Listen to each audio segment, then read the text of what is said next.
The session we're going to start now are the patient panels. And this is our first patient panel of the day. This is our adult panel. And what these folks up here are going to do is they're going to tell you their experience living with LHON. All of the folks up here are affected, but they're from different parts of the country, different ages. So we're going to get a lot of different perspectives as to when they were affected, how many years, and so on. So what I'd like to do is I'd like to pass the mic to first is Paul Walker. He has been affected for 52 years, and he is from Columbus, Ohio. So I'm going to pass the mic to Paul, and he can take it from there. Thanks, Maria. Hello, everybody, and just make a little brief background. I have a little more complicated situation than just Leber's because I had congenital cataracts, and so I was limited vision from my memory. And then when I was about 13, things got a lot worse because I lost total vision in my right eye, which was the better of the two.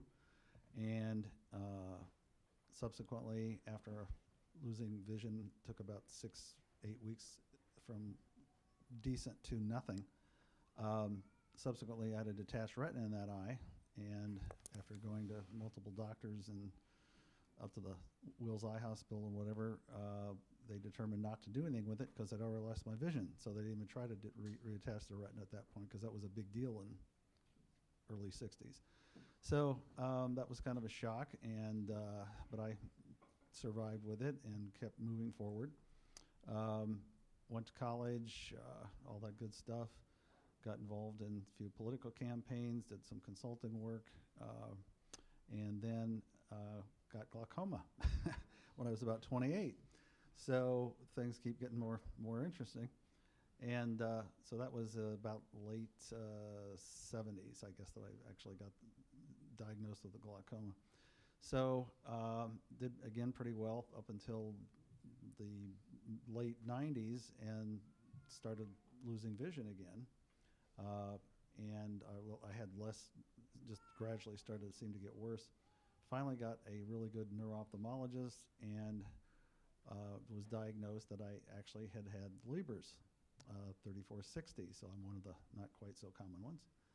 And so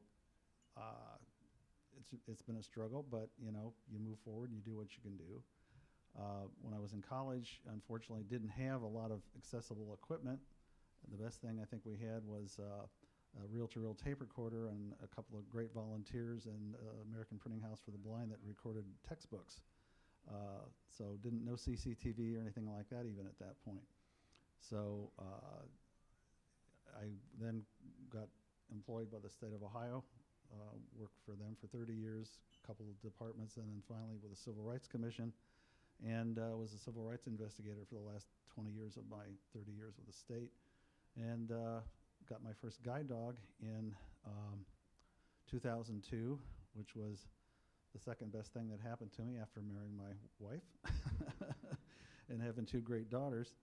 But the guide dog was really a big freedom for me because I could feel secure and safe, and I would get around and a lot easier. Camille has a dog from the same school that I got mine from, Guide Dogs for the Blind in San Rafael, California. They have a campus up in Boring, Oregon.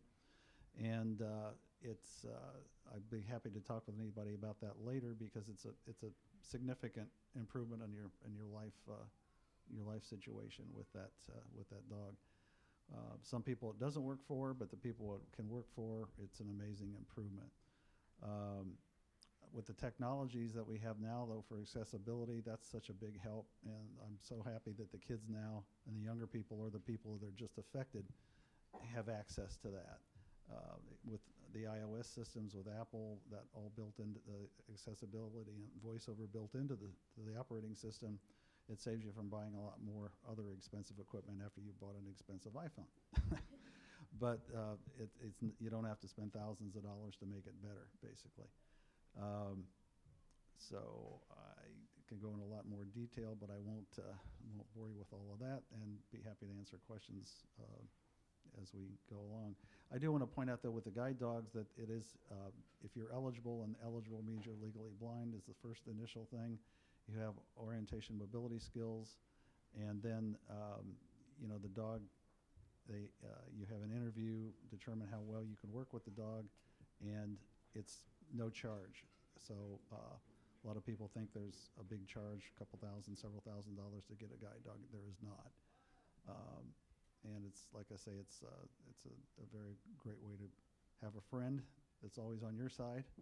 And you feel a little bit down, and you got that nice cold nose and a little cuddly. As I've gone to several technology conferences, and I always like to tell people we have the soft cuddly technology. And you know, it's a great organization, and again, I look forward to talking with anybody about that. I'll pass along now, and we can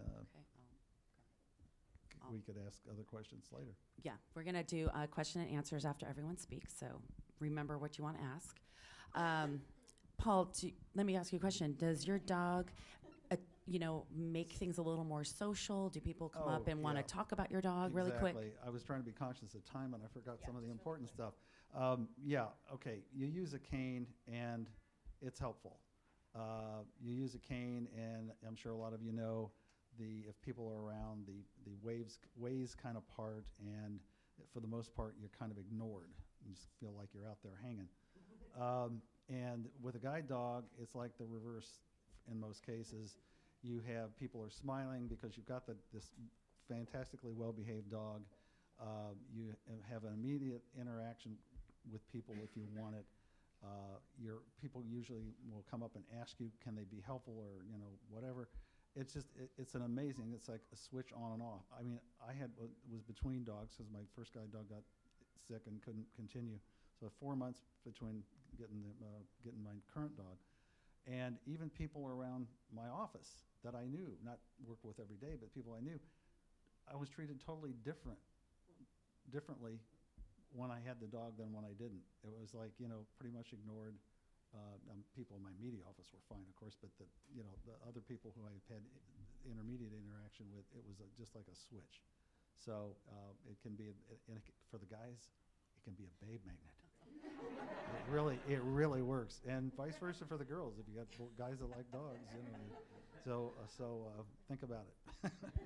Well, yeah. You want the chick magnet, you know what to get. Okay, or the guy magnet. Yeah, you know, Paul, no one's ever come up to my cane and said, "Oh, you have such a cute cane." You know, I have a pink cane, so, you know, people will say it's different, or they don't know it's a cane. But, yeah, my cane is not cute and fuzzy, and I don't cuddle with my cane. No, I just don't. I have a cane as backup named Oscar, and